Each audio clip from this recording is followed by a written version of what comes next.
let's pick up with 9.1, inverse and joint variation. Now you have uh, encountered direct variation before. Okay, I'm trying to remember which chapter that was in. Might have been early on in the year, maybe chapter 3. Um, and we had direct variation. Remember what the direct variation was? Let's go down memory lane and kind of remember that. Remember, it was a direct variation is where you had a relationship in the of this form y equals kx, right? And this is called the constant of variation.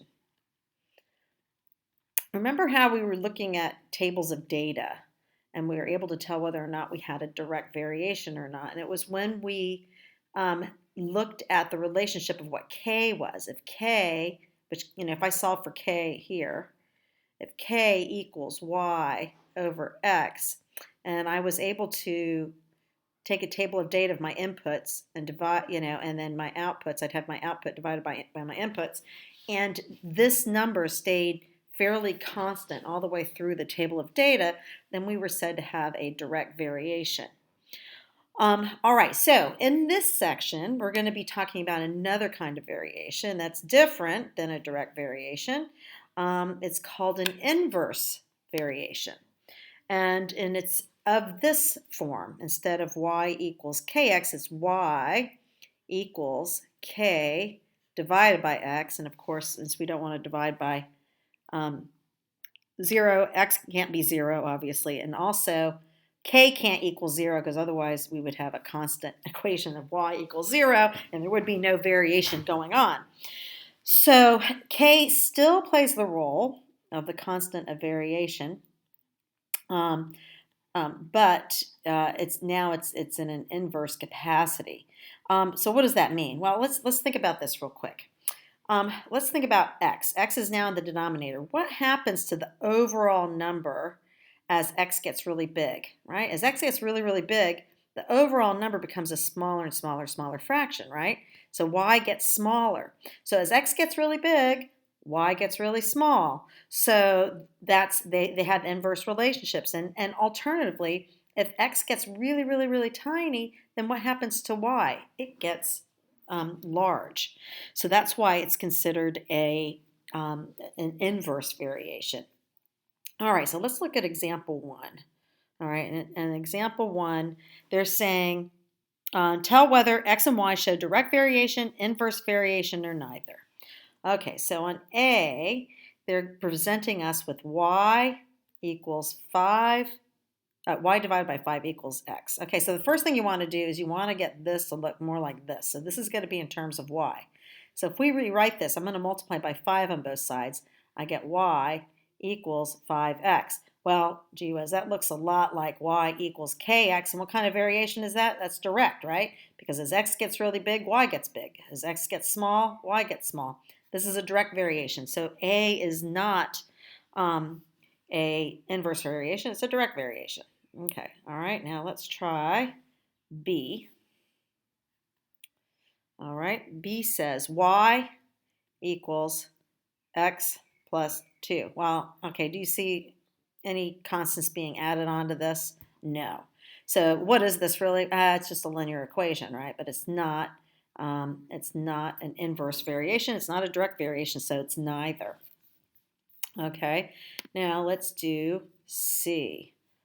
Okay, and C says xy equals 4. Okay, well, let's get this in terms of y. So I'm going to divide each side by x, and I get y equals 4 over x. Okay, bingo. Here we go. We got an inverse variation right here. Okay. All right, so let's move on to the next example. Example 2 says the variables x and y vary inversely and y equals 8 when x equals 3. Okay, so you guys did some direct variations like this where you were given, you said that, that the variables we're have a direct variation, and when x equals this, y equals this, how do we figure out how to write the equation? Well, we had to figure out what k was. In a direct variation, remember y equals kx. So in a direct variation, what does k equal? K equals, I'm going to divide both sides by x, y over x, right? So that's for a direct variation. For an indirect variation, I have this, right? I've got y, equals k divided by x.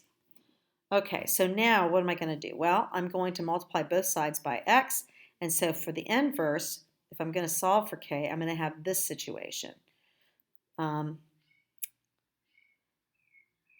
X, y. Okay, so k equals x, y.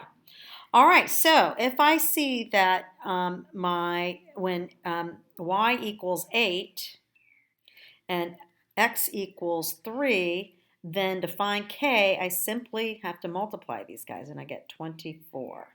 All right, so now I have to write this in the form of an inverse variation, and so what am I going to get? I'm going to get y equals 24 divided by x. Well, is that true? Now, when x is 3, right, do I get y equals 8? Yes, I do. So this is my inverse variation now.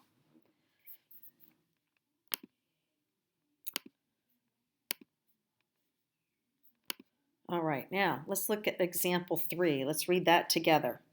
So it says, the speed of a current whirlpool, and this thing's actually kind of interesting. You should look it up in Wikipedia because I had no idea.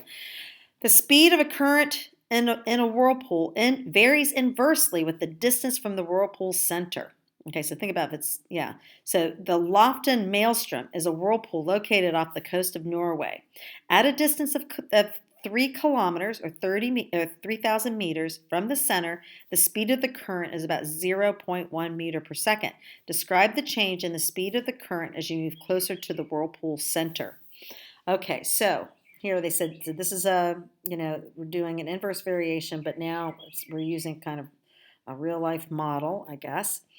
And so S is the speed of the whirlpool, and D is its distance from the center.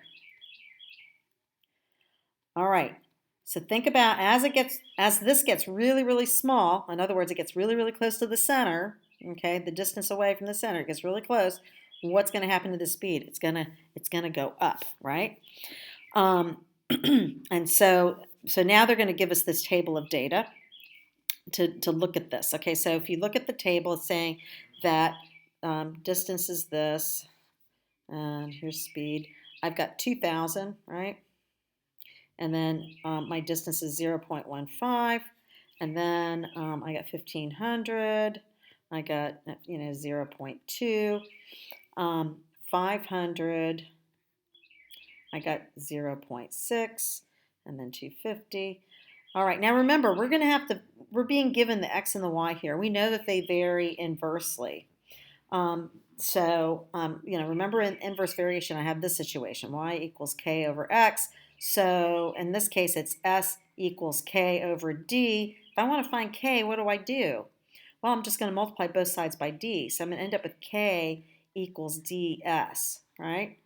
All right, so let's take our calculators out and start multiplying this right here to find out what k is.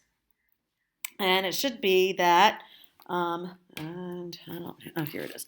Okay, so they should all be the same, right? Because they're telling us, oh yeah, you have an inverse variation. Okay, so it's 2,000 times 0.15. What is that? That's 300. Okay, so k equals 300. And we can do this a couple of times. 1,500 times 0.2. Oh, 300. Yep. 500 times 0.6. Yep, 300. Okay, so we know that k equals 300. Okay, so we're going to go back in here, and we're going to plug in k equals 300. So here, I'm going to make a little bit of room here. So now what we have is S equals 300 over D. That's our inverse variation. Yeah, and notice as you get closer and closer, the faster the speed gets, right? Yeah, because it's like turning around really fast, whipping around in a whirlpool. Yeah, definitely look up this whirlpool, the Lofoten Maelstrom. Um, it's pretty interesting geographical thing.